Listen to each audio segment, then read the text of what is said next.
लिहिला होता आणि त्या माध्यमातून कार्यकर्त्यांना आवाहन केलं होतं. मोठ्या संख्येने कार्यकर्ते जमले होते. काय म्हणणं आहे कार्यकर्त्यांचं किंवा काय चर्चा झाली या काय दरम्यान? असं आहे की राजकारणामध्ये अनेक लोक एकमेकांना सोडून जात असतात. केवळ राजकारणामध्ये नाही तर व्यवहारामध्ये, व्यवसायामध्ये, मैत्रीमध्ये, कुटुंबामधले सदस्य देखील सोडून जात असतात. मी सर्वसाधारणपणे एक तत्व पाळलेलं आहे की जो कोणी आपला सहकारी आपल्याला सोडून जाईल त्याच्याबद्दल बिलकुल एका शब्दानं वाईट बोलायचं नाही, त्याचं वाईट चिंतायचं नाही, कुठलंही त्याचं वाईट कुठल्याही दिशेनं काहीही करायचं नाही. ही माझी भूमिका गेली 40 वर्ष आहे आणि त्या भूमिकेला अनुसरून मी सातत्याने एक गोष्ट पाळत आलोय की भले तो माझ्या विरोधात काही बोलला तरी आपण त्याच्या विरोधात बोलायचं नाही. फारच काय अति झालं तरी एखादा शब्द जर मी बोललो तर तो त्याच्या वर्मावर बसेल अशा पद्धतीने मी बोलतो.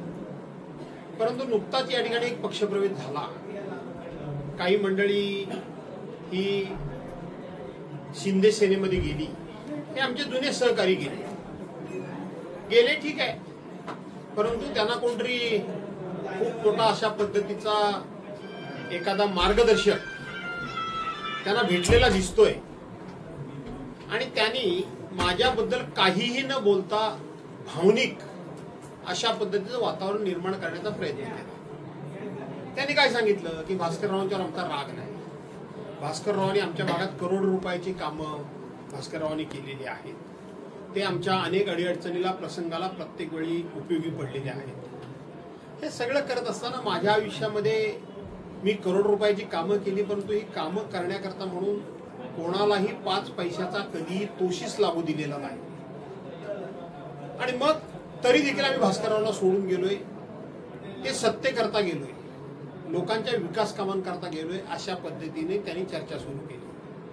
माझ्या लक्षात आलं की कोणतरी यांना चांगला मार्गदर्शक भेटलेला दिसतोय की भास्कररावांचे जे जे टीका करतात, आरोप करतात, ते अगदी कमी कालावधीमध्ये तोंडावर पडतात, तोंड घशी पडतात, तोंड काळं करावं लागतं त्यांना. असे अनेक उदाहरण आहेत. आणि म्हणून हे लोक थोडंसं लोकांना भावनिक करतायत, इमोशनल ब्लॅकमेलिंग करतायत आणि वस्तुस्थिती लोकांना काहीतरी कळावी याकरता म्हणून ते अतिशय थोडक्यातलं मी पत्र लिहिलं आणि ते पत्र खूप मोठ्या प्रमाणामध्ये व्हायरल झालं. त्याच्यामध्ये तुम्ही एक असा उल्लेख केला आहे की मला कोणी राजकारण शिकू नये, एक गेला तरी 4 निर्माण करण्याची तयारी माझ्यात आहे. तरी वस्तुस्थिती आहे ना. याचं तुम्हीच आता मला प्रश्न विचारताना विचारला की एवढी मोठी गर्दी. ही माझी पोस्ट कधी आली? काल रात्री आली. 8:30-9 वाजता ही पोस्ट आली आणि मी रेग्युलर जसा ही मतदारसंघात भेटायला येतो तसा मी आज भेटायला आलोय. पण त्यानंतर हा उसळलेला जो जनसागर तुम्ही बघताय यातून भावना काय लोकांची दिसतीये की कोण गेलेत त्यांना जाऊ द्या, भास्करराव तुम्ही चिंता करू नका, आम्ही तुमच्या पाठीशी गंभीरपणे उभे आहोत. ही साक्ष देण्याकरता, ही खात्री देण्याकरता आणि 100% पाठीशी उभं राहण्याकरता म्हणून ही गर्दी जमलेली आहे. त्यामुळं 4 गेले तर 40 मी निर्माण करणारच आहे.